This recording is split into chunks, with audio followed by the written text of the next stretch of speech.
നമസ്കാരം, സിറ്റി ന്യൂസിലേക്ക് സ്വാഗതം. മുണ്ടേരി ഗ്രാമപഞ്ചായത്ത് മാലിന്യമുക്ത നവകേരളം 2.0 പഞ്ചായത്ത് തല മാലിന്യമുക്ത പ്രഖ്യാപനം ഏച്ചൂർ ടൗണിൽ നടന്നു. രജിസ്ട്രേഷൻ വകുപ്പ് മന്ത്രി രാമചന്ദ്രൻ കടന്നപ്പള്ളി ശുചിത്വ പ്രഖ്യാപനവും ഉദ്ഘാടനവും നടത്തി.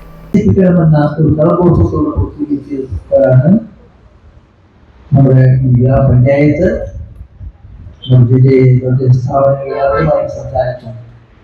പ്രഖ്യാപിക്കപ്പെടുന്ന ഒരു ഗ്രാമപഞ്ചായത്ത് ആ ഗ്രാമപഞ്ചായത്തായി മറ്റൊരു വേണ്ടി സഹകരിച്ച് പങ്കാളിത്തം വഹിച്ച് അതിന്റെ കർമ്മദോഷം സ്വീകരിച്ചു പ്രവർത്തിച്ച സുമനസ്സുകളായ എല്ലാ നാട്ടുകാരും പങ്കെടുത്തിട്ടുള്ള അമ്മമാരും സഹോദരന്മാരും സുഹൃത്തുക്കളും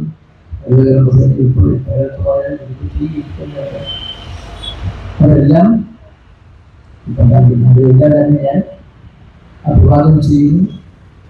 അവർക്ക് ആശംസകൾ അംഗീകരിക്കപ്പെടുന്നു. ഇവരൊക്കെ തന്നെ ഊർജിതമായ നേതൃത്വം നൽകിയ മുണ്ടേരി ഗ്രാമപഞ്ചായത്ത് പഞ്ചായത്ത് ജില്ലയിൽ സംസാരിക്കുന്നു പ്രഖ്യാപിക്കപ്പെടുകയാണ് മുണ്ടേരി ഗ്രാമപഞ്ചായത്ത്. മുണ്ടേരി ഗ്രാമപഞ്ചായത്ത് പ്രസിഡന്റ് എ അനീഷ അധ്യക്ഷത വഹിച്ചു. മുണ്ടേരി ഗ്രാമപഞ്ചായത്ത് സെക്രട്ടറി കെ വി പ്രശാന്ത് സ്വാഗതം പറഞ്ഞു. വൈസ് പ്രസിഡന്റ് എ പങ്കജാക്ഷൻ, ഗ്രാമപഞ്ചായത്ത് മെമ്പർമാരായ C Latha, Jithesh Machatt, T Raveendran, Muhammad Ali, Mouvancheri cooperative bank president P Chandran, P C Ahammed Kutty, P Ramakrishnan, G Rajendran, ശുചിത്വ mission assistant director T V Subhash Narayanan തുടങ്ങിയവർ സംസാരിച്ചു. കുടുംബശ്രീ ഹരിത സേനാംഗങ്ങൾ തുടങ്ങിയവർ സംബന്ധിച്ചു. News desk, city news.